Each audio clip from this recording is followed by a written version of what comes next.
Bonjour à tous, j'espère que vous allez bien, j'espère que vous avez passé un très bon Noël, tous ensemble, en famille. Je vous souhaite un joyeux Noël à tous. Là aujourd'hui, je vous fais une petite vidéo, on va parler de ça. J'ai commandé cette alimentation express sur AliExpress. Quand j'ai vu son prix, je me suis douté que c'était une alimentation qu'il ne faut aller surtout pas utiliser chez soi, qu'il devait y avoir quelque chose qui est mal conçu dessus. Alors, le modèle de cette alimentation, c'est S comme Sophie, D comme Dominique, et ensuite tiré 1202 ou 1202, comme vous voulez. C'est écrit dessus ici. Donc, c'est une alimentation prévue pour du 240 volts sur la prise électrique secteur et du 12 volts en sortie. Donc, j'ai fait le schéma à partir de l'alimentation et j'espère que ça va vous plaire. Donc, maximum de petits pouces vers le haut. Plus il y a de pouces, plus la vidéo sera diffusée. Plus elle sera diffusée, plus les informations pourront circuler et toucher un large public. Donc, plus il y a de pouces, mieux c'est. Les commentaires, alors, vous m'en avez envoyé tout plein pour la dernière vidéo que j'ai fait, que je vous souhaitais de passer de très bonnes fêtes. J'ai pas répondu à tout le monde parce qu'il y avait trop de messages là. J'ai pas pu, mais je les ai tous lus, sachez-le. Par contre, j'ai passé un petit moment à tout lire, mais j'ai apprécié. C'était des bons petits messages très très gentils, donc ça fait plaisir, vraiment plaisir. Je vous laisse maintenant, j'arrête le blabla et on passe à la vidéo tout de suite. On va regarder ce qu'il y a dedans et le schéma, comment c'est construit.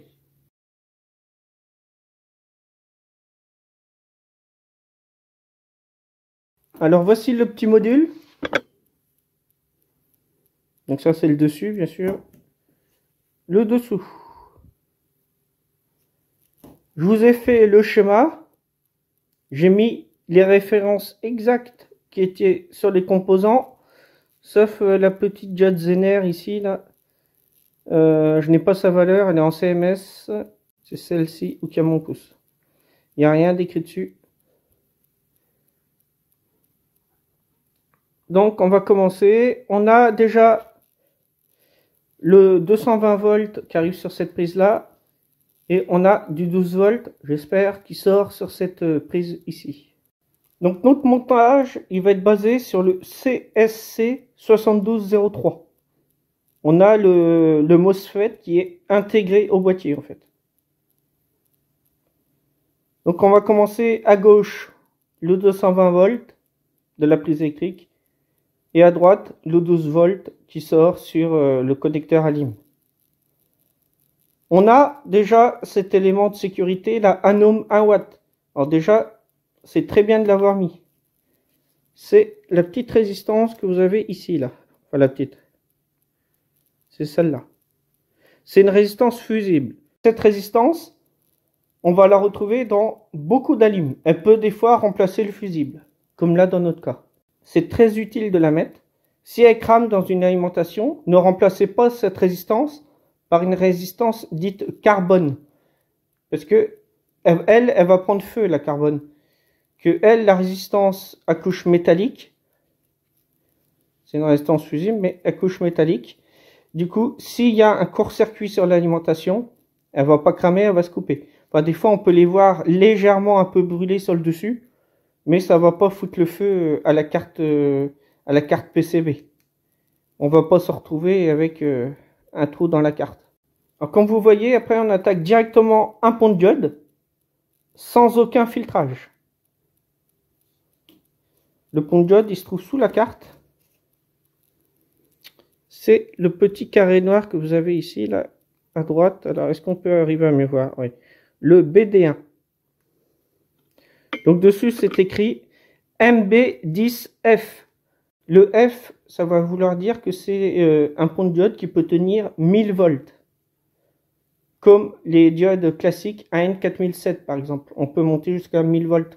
C'est la tension max à ces bornes. On n'aura jamais les 1000 volts dessus. Et le 10, ça veut dire que c'est du 1 ampère. Donc on est à 1000 volts 1 ampère sur ce pont de diode. On ne pourra jamais tirer les 1 ampère, mais c'est le max que le pont de diode peut supporter. Donc s'il y a un problème d'alimentation, à mon avis, lui, il dégage direct. Donc ça, le pont-diode, c'est le redressement de la tension.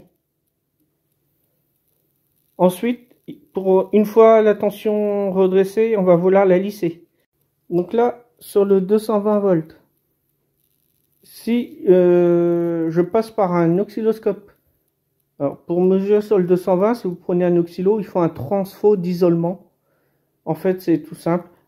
C'est comme si c'était un transformateur comme ça. Vous avez le 220 volts de la prise secteur d'un côté et vous ressortez en 220 volts sur la prise secondaire du transformateur. Ça permet d'isoler du secteur et de pas mettre la sonde de l'oscillo ici. Si vous le mettez ici, votre oscillo il va péter direct, vous allez tout cramer, faire sauter le disjoncteur, etc. Et vous pouvez également vous blesser en même temps. Donc, pas faire. Quand vous voulez mesurer un 220 volts sur une prise électrique, ce que je conseille, c'est d'utiliser un petit transformateur, par exemple 9 volts, 12 volts en secondaire.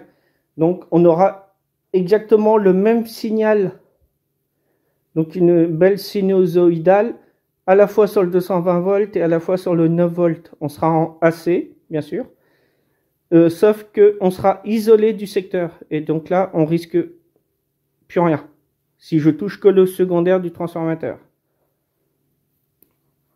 Dans notre cas, ici, vous voyez ce qui est ici, le premier bobinage. On parle d'un bobinage primaire.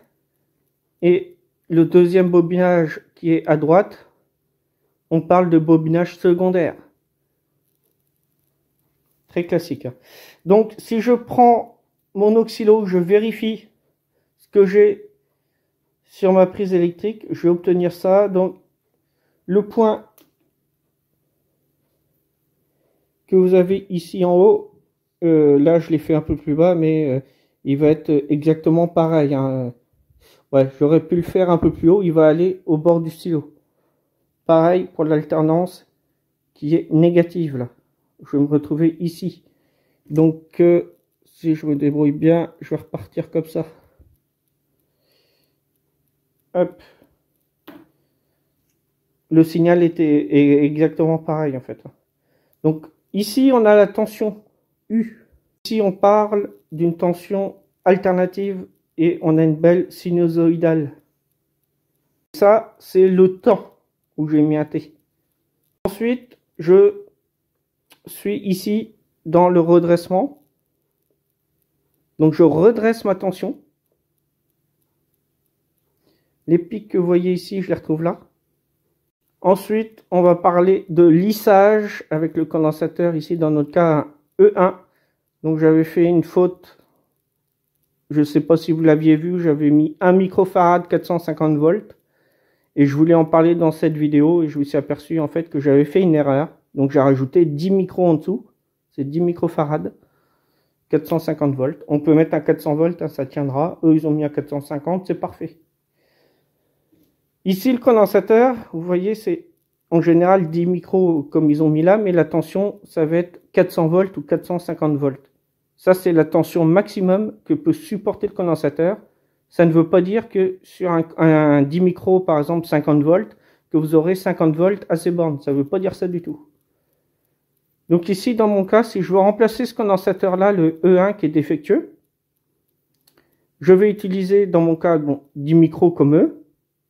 Par contre, il ne faut jamais mettre un condensateur en dessous de 400 volts pour ce chimique ici dans mon cas. Hein. Si je mets un condensateur 350 volts, ça existe, eh bien, il va s'user beaucoup plus rapidement, il va être vite fait claqué. Si je mets un condensateur 10 micros toujours, mais par exemple en 100 volts, comme ici on a à peu près 319 volts continu, eh bien, il va éclater le condensateur. Et là, vous allez péter tout, hein, la lime, tout ça, parce que s'il éclate, vous le mettez encore circuit, il pète. Donc là, je suis en lissage, et le lissage, c'est pour obtenir une tension bien continue. Alors, c'est ce qui se passe dans beaucoup d'appareils lorsque les condensateurs d'alimentation secondaire, donc dans mon cas, c'est ici, lorsqu'ils sont en fin de vie, qui sont qu'ils ont perdu de la valeur, ou qui sont gonflés sur le dessus aussi, ou qui ont coulé en dessous du condensateur. Des fois, ça peut couler. Ça attaque les pistes en cuivre d'ailleurs. Eh bien, on va obtenir ceci. Donc, absence de lissage. Et du coup, c'est pour ça que nos appareils sont défectueux lorsqu'on les branche. Tout simplement parce que le condensateur ici est fatigué, qu'il faut le changer. Donc, alternative, redressement, lissage de ma tension. Et j'arrive ici en haut de mon bobinage primaire du transformateur. Si on regarde bien, ensuite, je passe par ma bobine de mon transformateur et je retourne ici en pin 8 et 7 de mon circuit intégré, le CSC 7203. J'ai imprimé quelques feuilles du datasheet pour voir après un peu avec vous. Donc ici, on a le MOSFET intégré, c'est pour ça que j'ai mis un petit dé, c'est pour le drain. Donc, je suis ici. À partir de ce que je vais obtenir, alors je sais plus si c'est pin 8 ou pin 7, en tout cas elles sont ensemble dans mon montage, elles sont reliées ensemble. Il y en a une qui va servir à fabriquer une alimentation pour ce circuit intégré. Et c'est pour ça que sur la pin 2, j'ai un petit condensateur ici de 22 microfarad, 25 volts. Donc le moins, ça c'est la masse primaire, et ça c'est le GND. Souvent par habitude, je dis qu'ici c'est le GND primaire et ici le GND secondaire. Vous voyez bien la différence. Il ne faut pas prendre sa pointe de touche noire et poser ici sur le moins et prendre une tension ici sur le plus avec le fil rouge. Là c'est n'importe quoi. Pour tester une tension sur mon primaire, je vais prendre le moins du condensateur E1 par exemple, donc le GND primaire. Et si je veux prendre une tension continue dans le secondaire, donc c'est pour ça que là j'ai mis deux traits, il y a une isolation galvanique en fait. Donc si je touche ici, je ne vais pas me prendre la décharge. Si je touche ici, je vais le sentir piquer. Et ce qu'il n'a pas à faire, on peut rester collé d'ailleurs. C'est un autre sujet, mais il faut en parler quand même. C'est important, ça fait partie de la sécurité. Une alimentation à découpage, c'est quand même pas rien, surtout pour un débutant. C'est vite fait, en plus de déraper quand on fait sa mesure pour avoir la tension ici sur E1. Eh bien, je mets l'alimentation ici en court-circuit, donc je vais faire péter, je pense, le pont de diode et déjà aussi la résistance 1 ohm 1 watt. Je reviens encore une fois sur ce condensateur là, parce que tout à l'heure je vous ai fait voir qu'on avait le redressement, donc c'est sans cesse une petite vague, et le lissage une droite bien parfaite. Si je me trompe dans la valeur du condensateur, ici c'est un 10 micros, si je remplace par un condensateur de 1 microfarad, je reviens là-dessus parce que je ne l'ai pas dit tout à l'heure, mais je vais me retrouver dans ce cas-là. Lorsque je conçois une alimentation, il faut que je choisisse la bonne valeur des condensateurs, des composants, résistance, tout ça. Puisque si ce n'est pas les bonnes valeurs, eh ben, on ne peut pas obtenir ce que l'on souhaite vraiment ici. Pour l'alimentation secondaire, ici, là, que vous voyez, le 12 volts continu, c'est exactement pareil. Ce ne sera pas de l'alternative que je vais avoir ici, puisque là, on est sur une alimentation à découpage. Je précise bien, c'est pas une alimentation classique, malgré qu'on ait un primaire et juste un secondaire. Ça peut porter un peu à confusion, mais là, on est vraiment sur une alimentation à découpage. Puisque lorsque le MOSFET qui est intégré dans U1 va être commandé, eh bien, ce que j'ai ici en pin 8 et 7 va ressortir au GND primaire sur la source du MOSFET entre 4 et 6. Et 3, ils ont mis aussi. Pour la pin 2, pourquoi on a juste un condensateur et rien de relié à l'alimentation, et pourtant c'est l'alimentation du circuit intégré. Je vais être aux alentours de 5 volts ici sur la pin 2. Tout simplement parce que j'ai un régulateur qui est intégré au circuit U1, donc le CSC 7203. Donc il n'y a pas grande patte de connecter sur ce circuit-là, c'est vraiment très très simple pour le fonctionnement. La régulation, elle se fait sur la pin 5 de ce circuit intégré. La pin 1, il n'y a rien de connecté. Donc on a 2, 3, 4, 5, 6, 7 et 8. Il y a 8 pattes sur le circuit intégré. C'est celui-là le circuit intégré, il est ici. Donc, mon circuit intégré, lorsque je vais brancher sur la prise électrique, il va recevoir une tension. Donc, je vais avoir 5 volts ici sur la pin 2. De là, il va commencer à conduire mon MOSFET. Donc, ce que j'ai sur le drain ici en pin 8 et 7 va ressortir sur la pin, une des pins 3, 4 ou 6. Donc là, j'envoie une première impulsion dans le bobinage primaire de mon transformateur. Ici, je vais recevoir mon impulsion que j'ai envoyée à travers le primaire. Donc là, on est en secondaire après à droite. Donc, je recommence. Là, ici, j'ai un redressement. Avec la diode, je suis en simple alternance. Je redresse qu'une seule alternance, celle qui est positive. J'ai mon condensateur ici de lissage. Donc, dans notre cas, c'est un 470 microfarad, 25 volts. Je n'ai pas mis par exemple, D1 pour la diode. J'ai mis également DA ici pour cette diode. J'ai mis U1 pour, c'est sur la carte PCB. On a des références. Alors, je vais prendre ma carte. Est-ce qu'on, ouais, voilà. Par exemple, on a U1 sur la carte au niveau du circuit intégré. Juste ici, on a U1. Ensuite, ici, j'ai FR1 pour résistance fusible 1. Donc ça, c'est comme ça qu'on les repère sur la carte pour savoir où chercher. J'obtiens 12 volts ici en sortie. Mon 12 volts, il va passer par une petite résistance ici qui sert à limiter le courant. Voilà quoi sert R2. Suivi d'une petite LED. Donc ici, je suis sur la cathode sur le GND secondaire. C'est celui-là. Donc tout ça, c'est relié. Partout, vous avez un GND secondaire, c'est relié ensemble. Pareil pour le côté primaire. Le 12 volts passe par la résistance ici R2. C'est en CMS, c'est sous la carte, côté soudure. Ensuite, je passe par l'anode d'une petite LED. Je ressors par la cathode pour aller au GND secondaire. Donc la petite LED, elle est ici, elle est rouge. Ensuite, ce 12 volts passe également ici par une autre résistance R1 dans ensuite un optocoupleur. Donc c'est pareil, R1 sert à limiter le courant comme la résistance R2. Certains avaient peut-être déjà vu, mais ma résistance de 1 kΩ, R1, elle arrive sur l'anode de mon optocoupleur sur la petite LED et la cathode repart à la pin 2 pour aller ensuite au GND. Donc il y a une grosse inversion. Je suis désolé par avance, tout le reste de la vidéo va être avec l'inversion de la petite LED. Mon optocoupleur, lui, il se trouve juste ici, là, il est caché par la petite LED rouge. Il a 4 pattes. C'est un PC817. Alors celui-là, vous le retrouvez dans presque toutes les alimentations. Régulièrement, on va dire.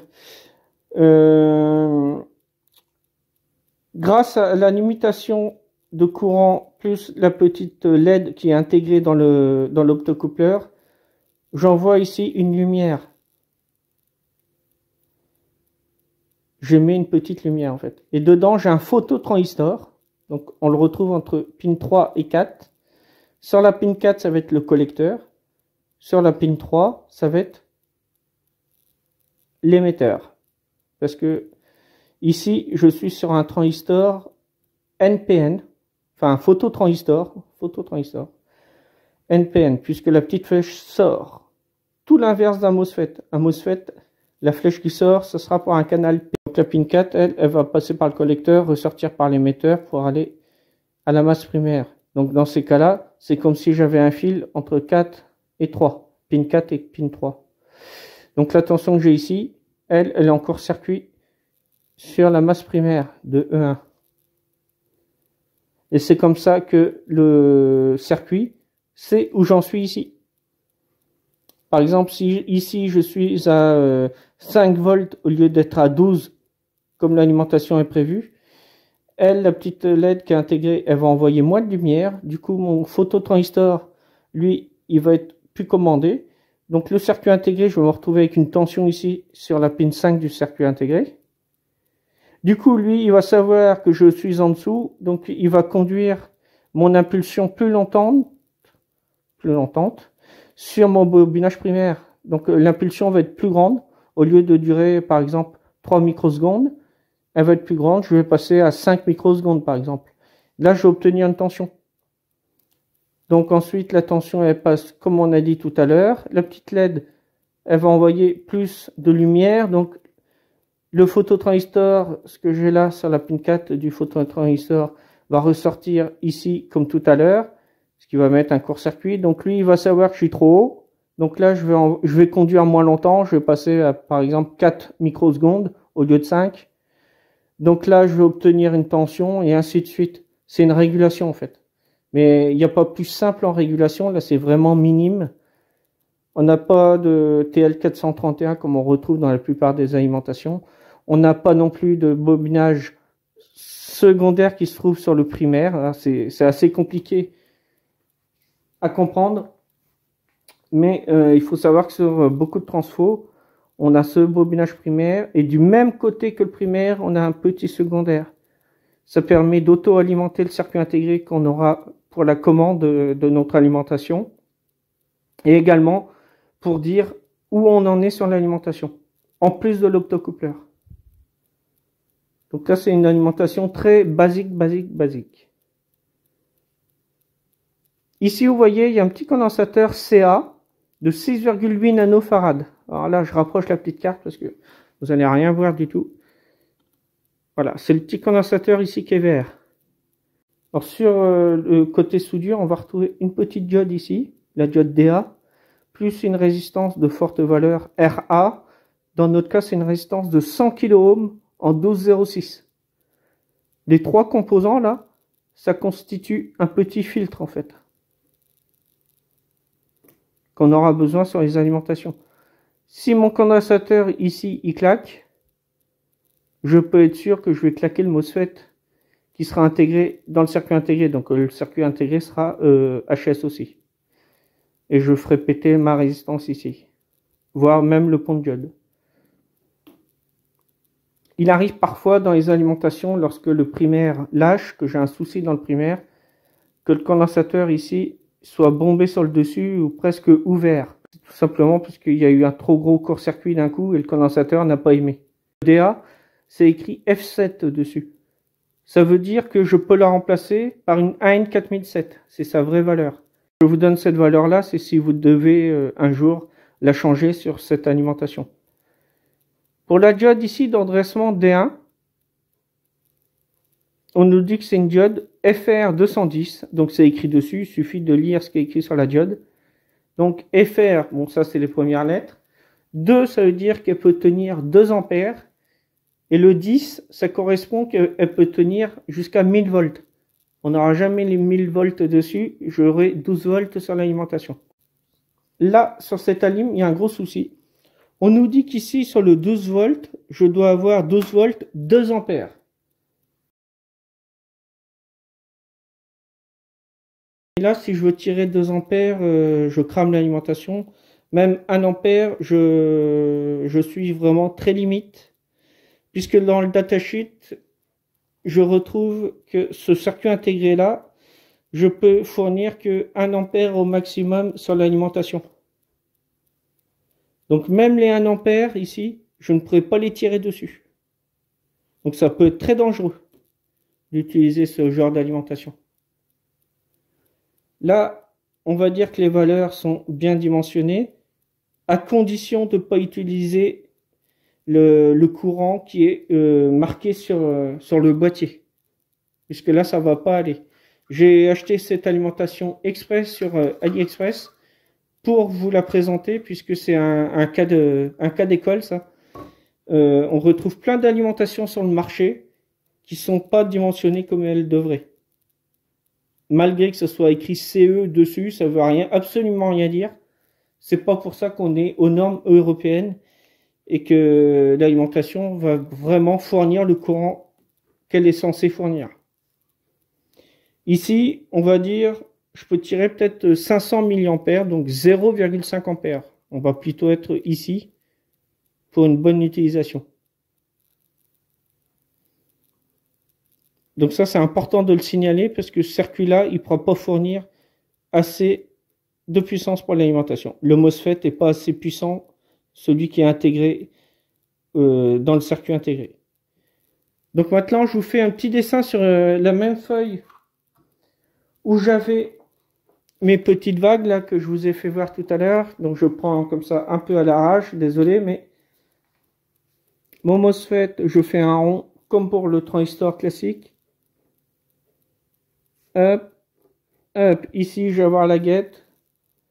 Donc ça, c'est la commande. C'est comme pour un transistor classique. Alors je vous en dessine un pour vous faire voir. Hop, j'en dessine même deux. Hop.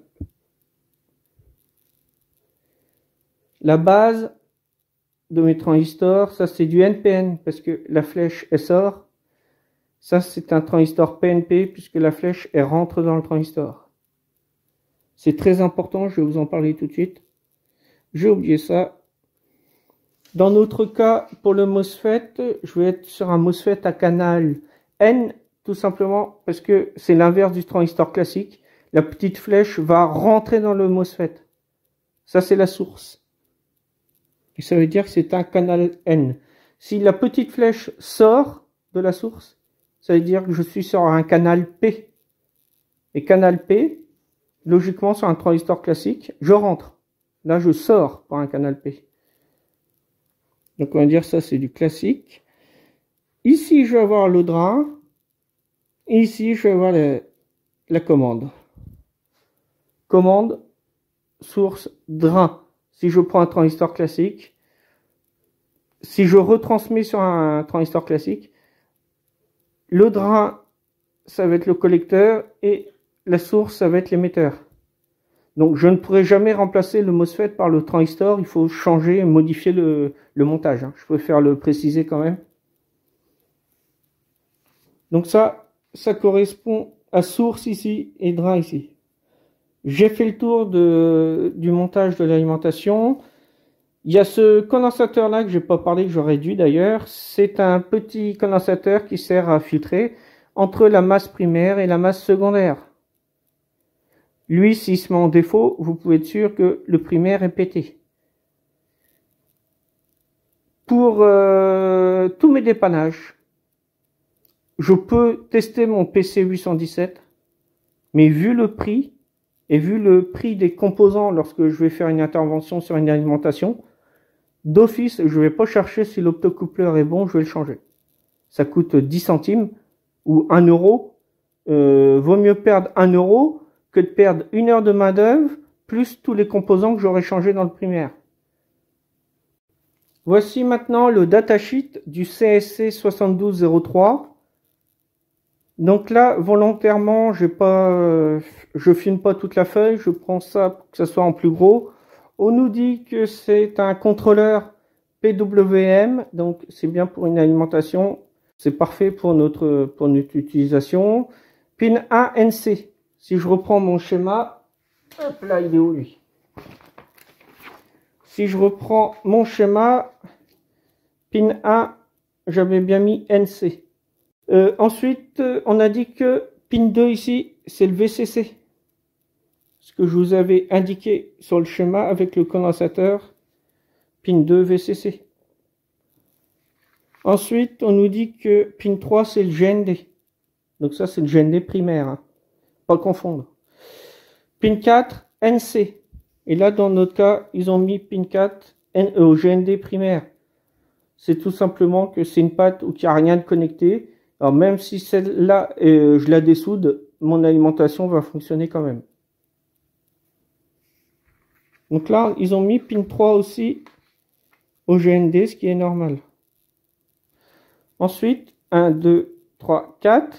Donc là, je vais l'indiquer quand même si ça peut vous aider à vous repérer.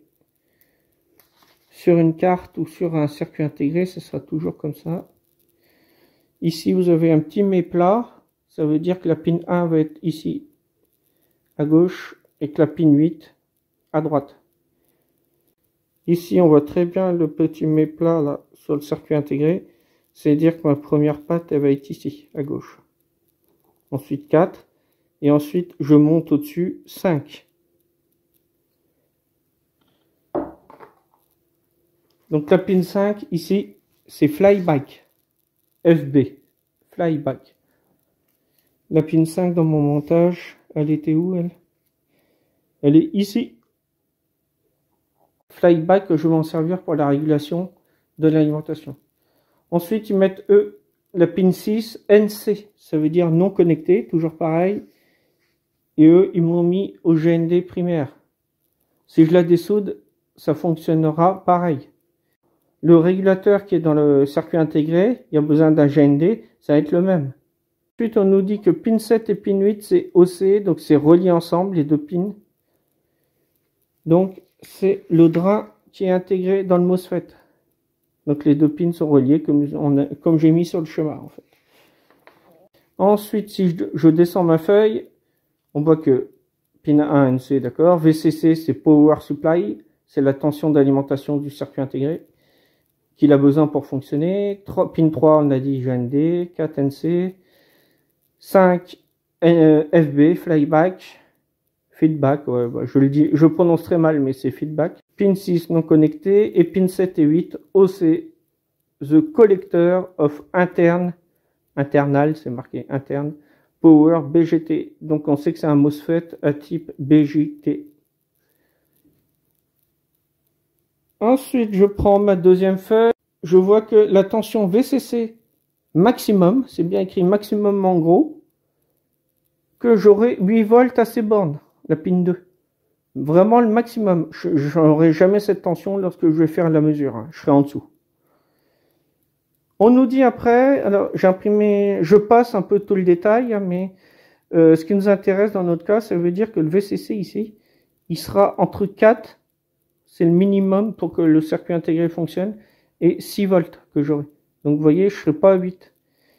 Et la valeur typique, ou la valeur type, comme vous voulez, c'est 5 volts sur le VCC en pin 2. Donc si vous faites une mesure, ce sera le fil noir le moins sur le moins du gros condensateur de l'alimentation primaire et le fil rouge pour le plus sur la pin 2 du circuit intégré. J'aurai 5 volts. Ensuite, si je descends, voilà, ce que je vous disais tout à l'heure, j'aurai à peu près minimum 700 volts sur le drain de mon MOSFET. Donc à propos du multimètre, hein, si vous voulez pas le péter. Le courant maximum, je vais être aux alentours de 660 milliampères. Donc ça, c'est la valeur type. Et au maximum, je serai à 720. Ensuite, je vous ai imprimé ce qui est donné dans le datasheet. Ici, j'aurai le 220. Donc, grosse erreur, par contre, sur le datasheet. C'est pas souvent qu'ils en font, mais ils ont mis un fusible qui tient 2 ampères, 50 volts. Notez qu'il faut mettre un 250 volts ici. Et il faudra que je mette un fusible de 2 ampères, mais temporisé, pas mettre un rapide. Si vous mettez ici un rapide, il faut savoir que lorsque vous allez brancher sur la prise électrique, je vais avoir une surconsommation très rapide de courant et après je vais rediminuer. Donc je vais dépasser les 2 ampères. Si vous mettez un rapide, il claque. Si vous mettez un temporisé, ça veut dire que je vais pouvoir monter par exemple à 5 ampères, mais vraiment sur un temps vraiment très court et lui il va tenir. Donc là ils mettent bien un filtrage, hein, comme on n'a pas dans notre cas. Ils mettent un condensateur. Ici dans notre cas c'est du 100 nano.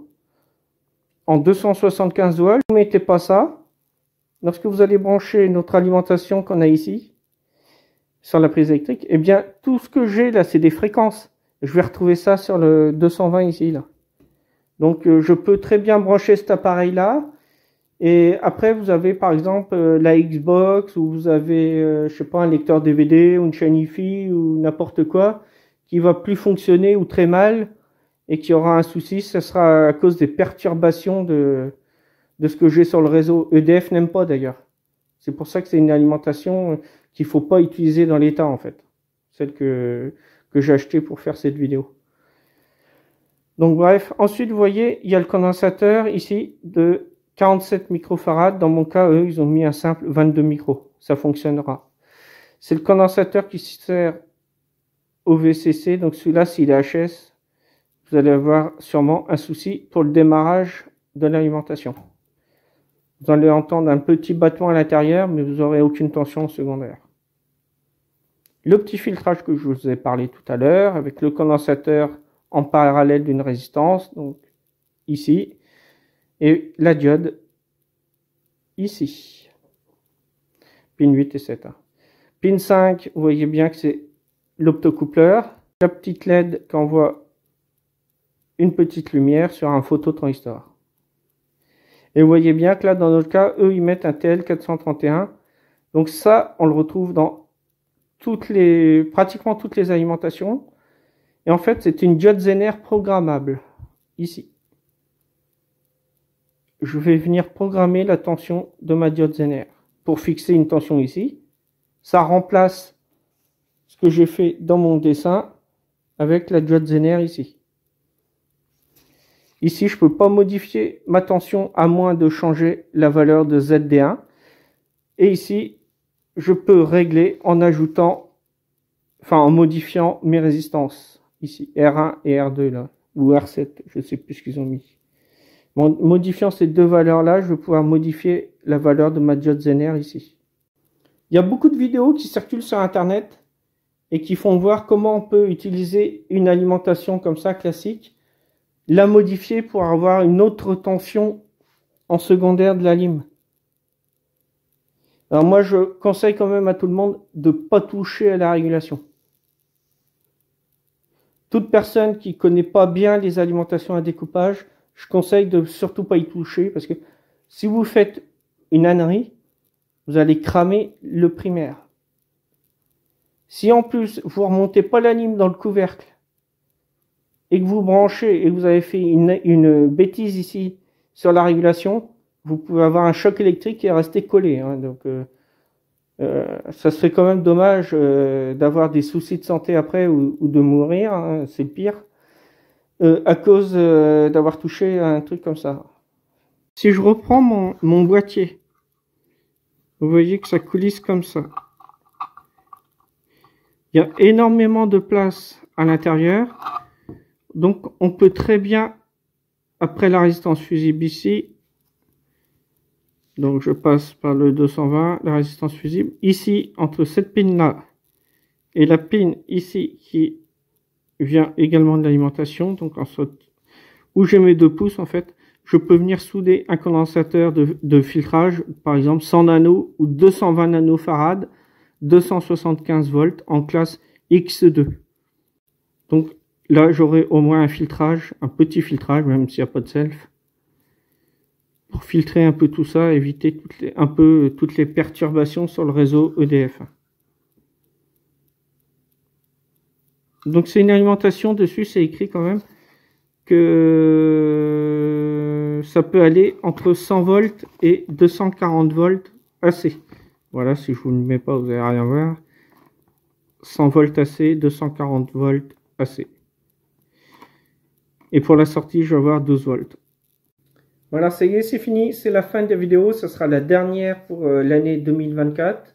On reprendra en janvier, je ne sais pas encore quand. Maintenant, je vais vous souhaiter de passer un très bon réveillon de jour de l'an. Passez de bons moments entre vous, mangez bien, buvez bien, rigolez bien. Encore un grand merci pour tous vos vœux, tous les messages que je peux recevoir. Je me suis régalé de les lire la dernière fois. Je vous dis maintenant à la prochaine, ce sera en 2025 et je vous souhaite une très bonne année par avance à tous. Allez, salut, salut et grand merci à vous.